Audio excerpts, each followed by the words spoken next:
Welcome back. Today in our Sunday Spotlight, Connecticut's Oyster Trail made official this year. The state has oyster beds up and down the coast with quite a few farms seeding them and harvesting them. You can see a map of all of it. There it is on your screen. Some of the places you want to check out. Some of them are oyster farms, some are restaurants, some are retailers. To launch the trail, a short documentary film was made. Take a look at this clip of the owners of Stonington Far Shellfish at work. There's something about manual labor that really it like breaks you down and it exhausts you in the best possible way. And you're outside and you're dirty and you're tired. I don't know, it's magical to me. Nice big open spot here. That's a lot of oysters. Yeah. Isn't that pretty good? Yeah, perfect. As usual. So that voice you heard on that video was Beth Simonds. She and her husband, Kris Simonds, who was there steering that boat. He was also in the video, and they own Stonington Far Shellfish. Kris is here today joining me in studio. Thank you. Welcome. Yeah, thank you for having me. You made a joke when you walked in. You said, we want a working oyster farmer. Well, we got him. You were painting the boat this morning, getting ready to get out there. Tell me about this oyster trail map. We showed it briefly, and people, of course, can go online and see it. Why is it important to your industry to have that out there? Well, I think that the state's doing a great job of promoting, a product that maybe not everybody knows about. We have so many oyster farms and such a great growing area that it's really spread quickly, and there's a lot of new and upcoming restaurants as well as multiple wineries, et cetera.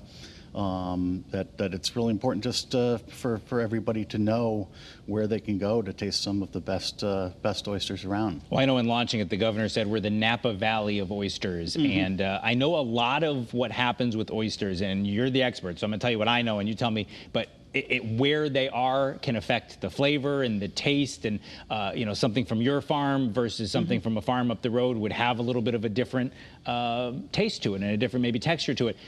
Is that part of the beauty of this, is that people can go and stop at all these farms and try oysters from yours and another grower and really experience that? Absolutely. There's a really big difference, and the great thing about it, there's so many different growing methods that all of these different methods mixed with the location they're grown on, mineral content, type of bottom, all of those things affect the flavor, the texture of the oyster. And what we use is kind of a hybrid method of traditional methods and new technology where, we use bags and cages, et cetera, but our oysters do end up on the bottom. And on the bottom is where they get a harder shell, and they really get that the flavor and the mineral content from the substrate. Probably when you tell people you're an oyster farmer, I bet you get a fair number of people who kind of crinkle up their nose and say, ooh, oysters, slimy. What do you say when somebody says that? Because I think, I love them. Yeah. But some people just kind of have that natural reaction when they see, the product that you're turning out. Yeah. Is it a New England thing? You just got to try it and... Yeah, I think most people in that case haven't tried them that are saying that. And very few have tried them and really don't like it. And I tell people, if you've tried it, you may not have tried the best product. You may not have tried it in a way that you like it.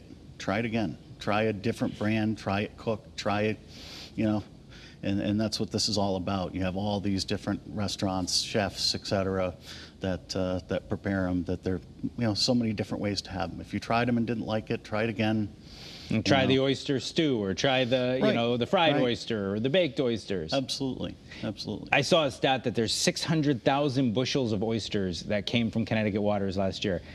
That's a crazy number to me. Is it gratifying to you that there's customers out there? Absolutely. I mean, that is part of this. Is it doesn't seem like there's too much competition business-wise. There's so much of a demand that it's not like, oh, they're selling more than us, or oh, we have to worry about what other people are doing. Our goal is just deliver the best product we possibly can, and the customers are there. What is it about Connecticut that makes us the Napa Valley of oysters, as the governor says? Is it something about our location, our water, our men and women who were out there on the boats doing it? What makes Connecticut so special? I think the biggest thing is the clean water. We kind of have a constant flow through. The people are what make the product, obviously, but just the location and flow of water, and the state's doing a great job of testing of water and making sure that the waters are clean. and that the product is always, always at its best for consumption. You talked about how you have, the old-fashioned traditional, but with some modern methods. Yeah. Tell me about the effort that goes into being an oyster farmer, not necessarily the logistics of it, but I mean, it's hard work. Yeah, it's hard work. It's a lot of, a lot of hours. The growing of it, the beginning stages of starting a company is very difficult. It takes so long to get finished product, to market. But once you get going and you suffer a couple of losses and you really, are learning from your experiences, it's a very manageable thing. And what you'll see from the documentary is, for us, it's hard work, but it's our family time too. So we have a lot of family time, and that's what really, really pushes us to, do our best and spend time together, while working. It strikes me that we've done a number of stories over the years on how difficult it is to be a farmer, a traditional farmer. And we've done a lot of stories over the years on how difficult it is to be a fisherman. You kind of got the double whammy, Kris. Yeah. Where are you in your business, not necessarily you, but just the industry? Should people be concerned? I mean, is part of this oyster trail that we need to keep people like you in business? It's helpful for sure. I mean, I think COVID was a real wake-up call for everybody. Hey, if we have something like this, what are we going to do different in the future? And really, the public came forward during that when they knew the farmers were struggling and went to the markets and private sales and things. And I think, people are really aware that when we have something like that, they want the farms to be there after.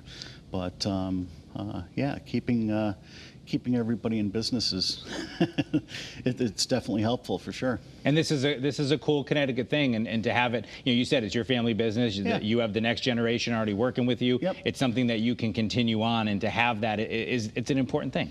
Yeah, that's probably the most important thing to me. I mean, we're doing something for the environment. We love being out in the water, and we're together as a family. And again, my son is pretty much already in the process of telling us what to do. So, well, my son tells me what to do as well, but he's not in the business. Yeah. Let me just ask you this. We have 30 seconds left. Sure. If people say, listen, Kris seems like a nice guy, I want to go try his oysters. Yep. Where's one spot they can go if they want to pick up some Stonington oysters? Yeah, J&R Seafoods in Mystic is where you can just pick them up to shuck your own. We do have a cart out in front of our property that we sell, and multiple restaurants around Mystic. So. And then get on that map and check out yours and other farms, and try them side by side. Do the taste test, learn how to shuck them, and Yep. you'll be in business. Absolutely. All right, Kris Simonds, we appreciate you being with us. Good luck as we head into the summer season. Hopefully, we'll sell a lot of your oysters. Yeah. Hey, thank you for having us.